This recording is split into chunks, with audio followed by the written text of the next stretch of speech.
पनवेल महानगरपालिका निवडणुकीच्या पार्श्वभूमीवर आज अर्ज मागे घेण्याची प्रक्रिया पूर्ण झाली असून आता कळंबोलीतील प्रभाग क्रमांक 7, 8, 9 आणि 10 या चारही प्रभागांमध्ये खऱ्या अर्थाने निवडणूक रणसंग्राम सुरू झाला आहे।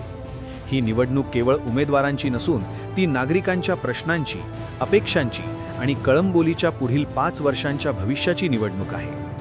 कळंबोलीतील प्रभाग क्रमांक 7चा विचार केला तर या प्रभागात बहुकोनी आणि अतिशय चुरशीची लढत पाहायला मिळत आहे। मुख्य प्रभागात महाविकास आघाडीचे सुदाम गोकुळ पाटील आणि भारतीय जनता पार्टीचे अमर अरुण पाटील यांच्यासह इतर उमेदवार रिंगणात असल्याने मतांचे विभाजन निर्णायक ठरणार आहे। प्रभाग 7ब मध्ये काँग्रेसच्या विद्या मंगल गायकवाड, भारतीय जनता पार्टीच्या प्रमिला पाटील आणि वंचित बहुजन आघाडीकडून निवडणूक लढवत असलेल्या प्रियंका गाडे यांच्यात तिरंगी संघर्ष पाहायला मिळत आहे।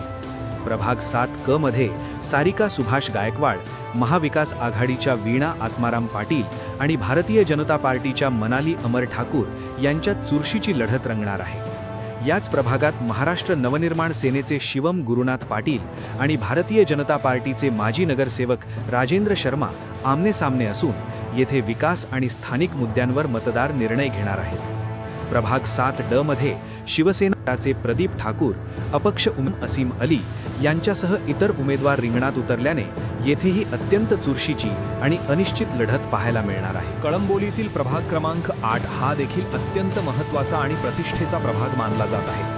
प्रभाग 8अ मध्ये भारतीय जनता पार्टीचे माजी नगरसेवक बबन मुकादम आणि राष्ट्रवादी काँग्रेस शरद पवार गटाचे माजी नगरसेवक सतीश मोहन पाटील यांच्यात थेट आणि हाय व्होल्टेज लढत होत आहे।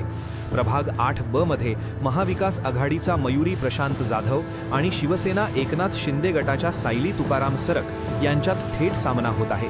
प्रभाग 8क मध्ये भारतीय जनता पार्टीचे बायजा बबन बारगजे, शेतकरी कामगार पक्षाच्या रश्मी राजेश कदम आणि अपक्ष उमेदवार विजया चंद्रकांत कदम यांच्यात तिरंगी लढत असून महिला उमेदवारांचा प्रभाव येथे निर्णायक ठरण्याची शक्यता आहे। प्रभाग 8ड मध्ये शिवसेना एकनाथ शिंदे गटाचे जिल्हाध्यक्ष रामदास शेवाळे, ज्येष्ठ नेते आत्माराम पाटील यांचे चिरंजीव रोहन आत्माराम पाटील, माजी नगरसेवक सतीश मोहन पाटील यांचे सुपुत्र ॲडव्होकेट तुषार सतीश पाटील, महाराष्ट्र नवनिर्माण सेनेचे स्वप्नील घाडगे, शिवकुमार यादव यांच्यासह एकूण 6 उमेदवार रिंगणात उतरल्याने हा प्रभाग सर्वाधिक चर्चेत आहे। कळंबोली प्रभाग क्रमांक 9 मध्ये देखील थेट आणि तिरंगी लढती पाहायला मिळत आहेत। मुख्य प्रभागात मालती राजेश पिंगळे, महादेव जोमामध्ये आणि बाबूराव काना निरगुडा यांच्यात तिरंगी संघर्ष आहे। प्रभाग 9ब मध्ये भारतीय जनता पार्टीच्या प्रतिभा भुईर आणि शेतकरी कामगार पक्षाच्या भारती विश्वास पेटकर आमनेसामने आहेत। प्रभाग 9क मध्ये नीलिमा पाटील आणि दमयंती भुईर यांच्यात थेट लढत होत आहे। तर प्रभाग 9ड मध्ये शेतकरी कामगार पक्षाचे ज्येष्ठ नेते प्रकाश म्हात्रे आणि भारतीय जनता पार्टीचे शशिकांत शेळके यांच्यात चुरशीची लढत पाहायला मिळणार आहे। सर्वाधिक चर्चेचा विषय ठरलेला कळंबोली प्रभाग क्रमांक 10 यंदाच्या निवडणुकीत निर्णायक मानला जात आहे। प्रभाग 10अ मध्ये शेतकरी कामगार पक्षाचे गोपाळ रामा भगत आणि भारतीय जनता पार्टीचे रवींद्र भगत यांच्यात थेट लढत होत आहे। प्रभाग 10ब मध्ये अपक्ष उमेदवार दीपाली केकान, शेतकरी कामगार पक्षाच्या प्रज्ञा दीपक पाटील, भारतीय जनता पार्टीच्या सरस्वती काठारा आणि काजल आनंद माने यांच्यात बहुकोणी संघर्ष पाहायला मिळत आहे। प्रभाग 10क मध्ये माजी नगरसेविका मोनिका महानवर, महाविकास आघाडीच्या शीतल माळवे आणि महाराष्ट्र नवनिर्माण सेनेचे प्रीती राहुल चव्हाण यांच्यात तिरंगी लढत निश्चित झाली आहे।